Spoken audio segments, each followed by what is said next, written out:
morning, dear viewers and listeners of Smart 24 TV. My name is Dr. Joseph Tindewa, and I'm together with Mr. Dennis Muden Ngabirano. He's the acting Chief Executive Officer of National Lotteries and Gaming Regulatory Board.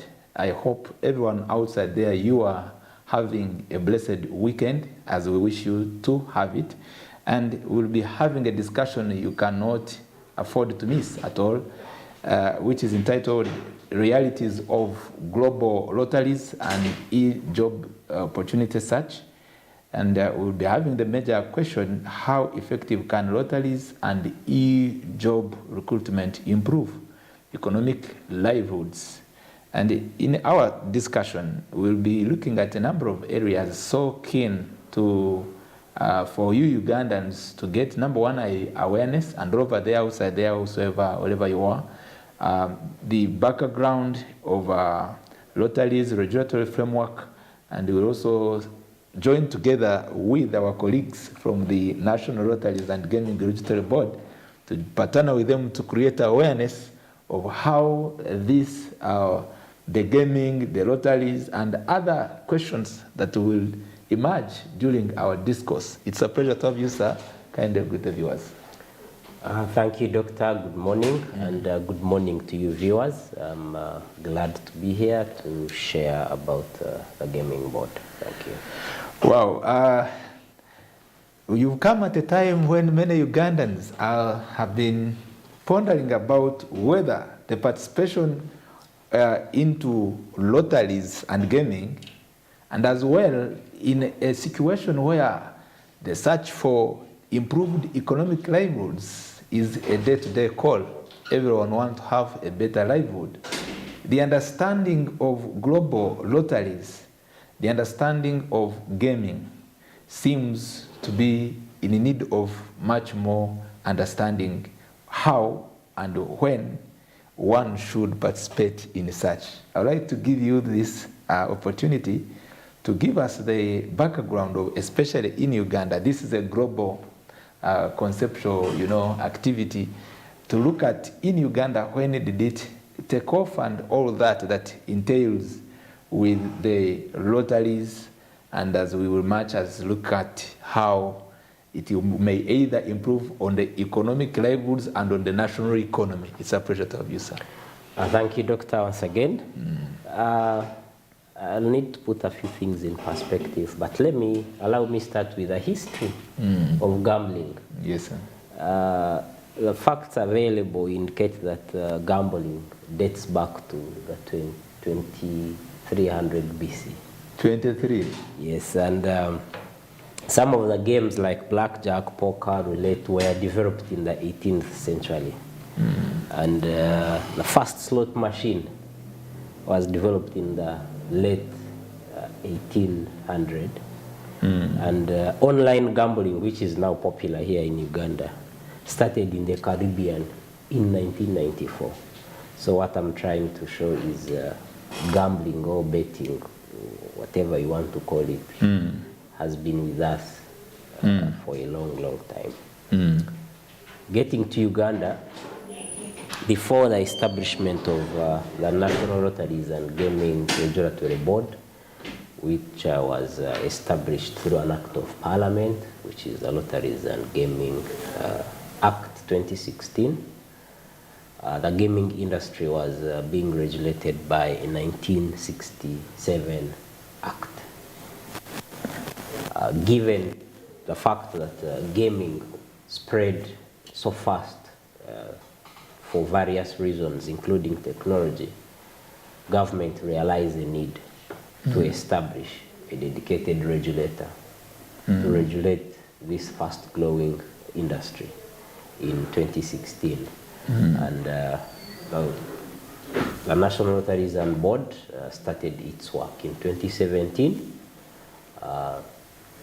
And our major mandate is to license, regulate the establishment, operations of lotteries, sports betting, casinos, slot machines, and most important, Don't you think that, as you've stated it, that we draw it as far as 1994, 1967 Act, has it not taken time? Because to be regulated and to enable it to operationalize it. I look at 2016 and 2017, just briefly, what would have caused the delay to acknowledge and recognize its importance in our country?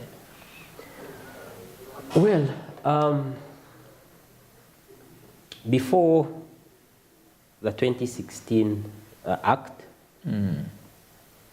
not very many people were involved in gambling. And it has come to the face of very many Ugandans, majorly because of the love of sports and technology, creating various platforms or alternatives for gambling.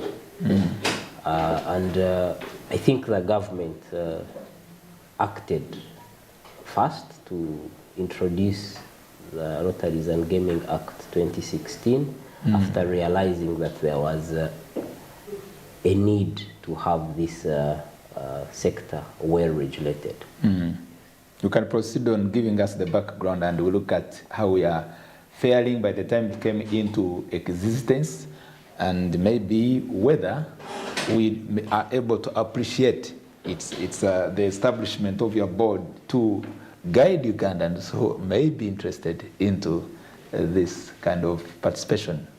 Now, to Ugandans, this industry or activities of betting, it's not a source of income. This is purely entertainment.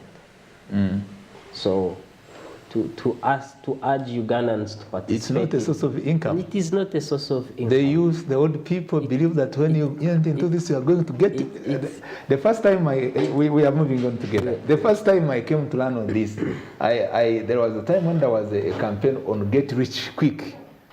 And the issue is scratch. They could tell you that you scratch these are many cards, you land on money, you will forget about poverty. Please share with us.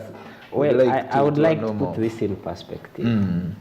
We have various forms of gaming. We have lotteries, where we have like national lotteries. We have sports betting. We have casinos. We have slot machines. And I would like to start with the normal sports betting that is known to quite a number of, especially of our youth. So people bet on games, especially what is popular here is the English Premiership. Man U, Arsenal, you stake and you win or you lose. It's purely entertainment. It's not a source of income. It's not an economic activity. It's not a get-rich-quick kind of scheme, no. Our message to Ugandans is bet what you can afford to lose. Bet what you can afford to lose. Bet responsibly. Bet after you have taken care of all your needs and you use what we would call disposable income. It's like getting some money and you go to a bar and drink a bottle of beer. You're entertaining yourself. And basically when you're betting, that is the concept. It is just entertaining yourself. You're not going to bet because you want to get rich. In Uganda, they have a common saying that take a cent all over, and it looks to be, as you give us that good explanation, which is a reality, anyone would not want to lose his or her money. As you give us the really gist of the matter into lotteries and gaming, what exactly should one consider to be ideal into this? Well, like I've said, if you go to bet, betting or gaming is a game of chance. You will either win or lose. What we are doing as a regulatory board is to ensure that since this gaming, gambling or betting is a legal business in Uganda, our main focus is to ensure that the people providing these services are providing them in a fair manner, and they are not cheating Ugandans. This gaming betting has quite adverse effects if you bet irresponsibly, because betting is addictive and can be psychologically harmful. Exactly. So our main focus is to protect the public against adverse effects of gaming. And we are doing it in various forms, like I will put across. You can go on. One, of course, is through the regulatory framework. We have an act that is supported by 5 regulations, and we license companies that do participate in providing these gaming activities. We go through a rigorous process of identifying who is fit and proper to provide these operations, and we do monitoring of these operations on a regular basis to ensure that, one, they meet the minimum capital requirement to support their businesses, to ensure that they are paying the tax that must be paid, and ensuring that punters, the people who play, who bet, are called punters in the gaming language. Make sure that the punters are well protected. So in doing so, we have done quite a number of things. One is development of technical and software standards in the gaming industry. As you might be aware of, gaming is now purely an IT-led sector.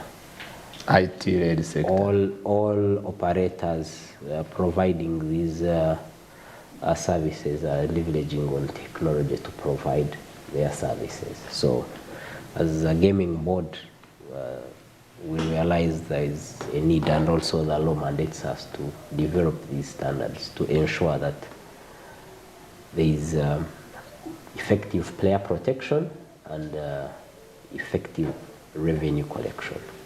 Kindly take us through Lotteries. It is a global socio-economic activity, and also the viewers outside there and the listeners would like to know, what does it entail to Lotteries? Does it have any justification why we should have it, like in our economy, a developing economy? Is it ideal to uplift the economic livelihoods and maybe the economic growth of the country? Does it have any contribution?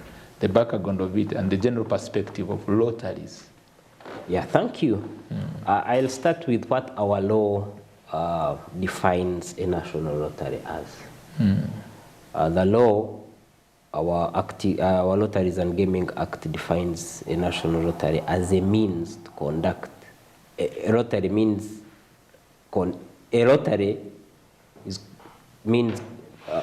my apologies. A national lottery means a lottery conducted by or on behalf of the minister responsible for finance, with the view of raising funds for a purpose defined by the minister. Basically, apart from all the other gaming operations we license, the national lottery is preserved for the minister responsible for finance. Minister of Finance. Purposely for raising revenue that contributes to good causes. In other jurisdictions like the US and South Africa, let me bring it back home with South Africa. They started a national lottery in 1999. 1999. For us, when did we start? We have had lotteries before. If you remember, there was one called Premier.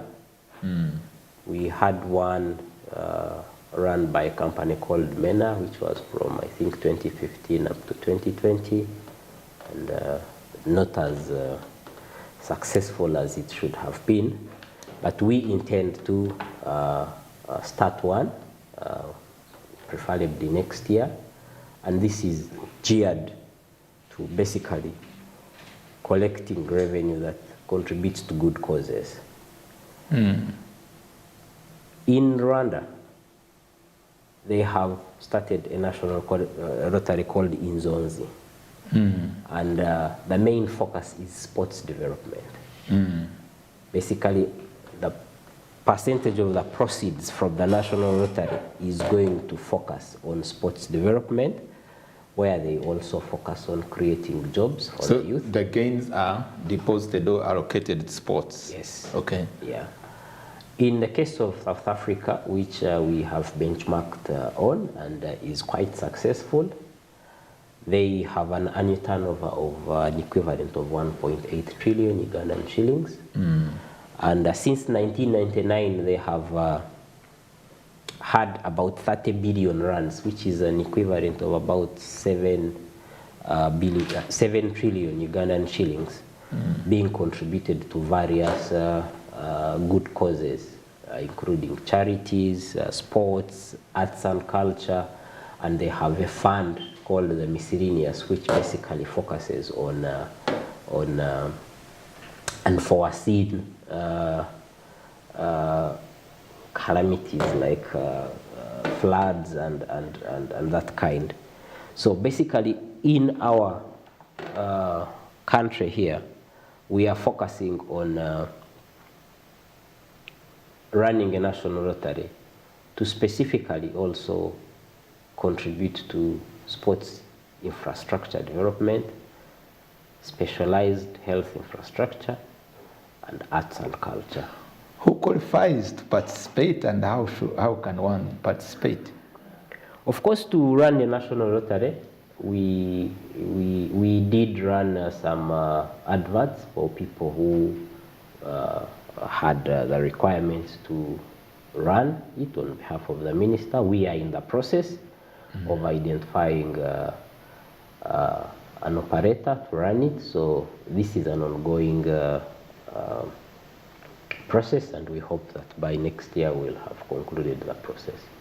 Would you share with us the details, because this is an opportunity of some people to get prepared? Well, those who can able to participate. Well, we already got some applicants that we are evaluating. I can also be a participant? No, the process is already it's going on, so we can't now bring on board other people. So until we finalize this process, yeah. We are looking at the target, because when you mentioned 1.8 trillion from South Africa, it means I'm still on the factor of participation, because the awareness we are creating to the viewers, it stimulates participation. And to my understanding, which participation, the more the numbers, the more we are able to generate more revenue in terms of participating in such Rotaries. Am I having it right? Yeah, maybe let me put it this way. World over, the success of the national Rotaries largely depends on the good causes where this money is going to be invested. So what we want to focus on as the gaming board is the good causes that have a national character. One of that aspect we've identified is sports development. As you are aware, sports here in Uganda is a unifying factor.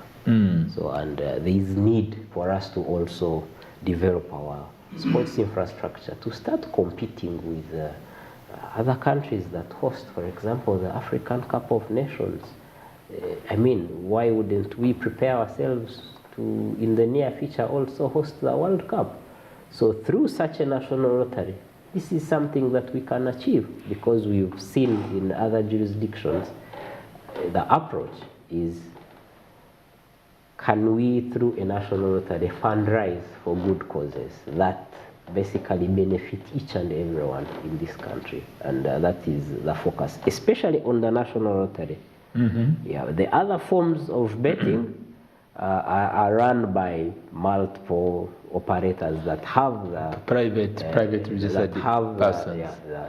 the requirement to do so. Dear viewers and listeners of Smart 24 TV, we'll be going for a short break, but as we come back, our dear guest, we are interested to know some statistical data or information to look at. For instance, as the viewers will be following us, the number of those who are registered companies that are legally legitimate to do so in this gaming process. What have we so far earned out of this? And what is our target compared to the national cause of sports? How much is required of us to have a booming sports industry compared to one of the sources that we've identified to link up with the national cause to develop sports? How much do we need in the sports industry? How much maybe according to your strategy of 1 year or 5 years, 10 years, what are we looking at? Because we would like to be part of you to appreciate this. And I was very much encouraged when I saw the 1.8 trillion from which South Africa, are able to earn as a revenue for their country. It means 1.8, such a country cannot go to borrow money. They can just generate it within themselves. It's a good venture, please. Stay tuned. See you in the next session.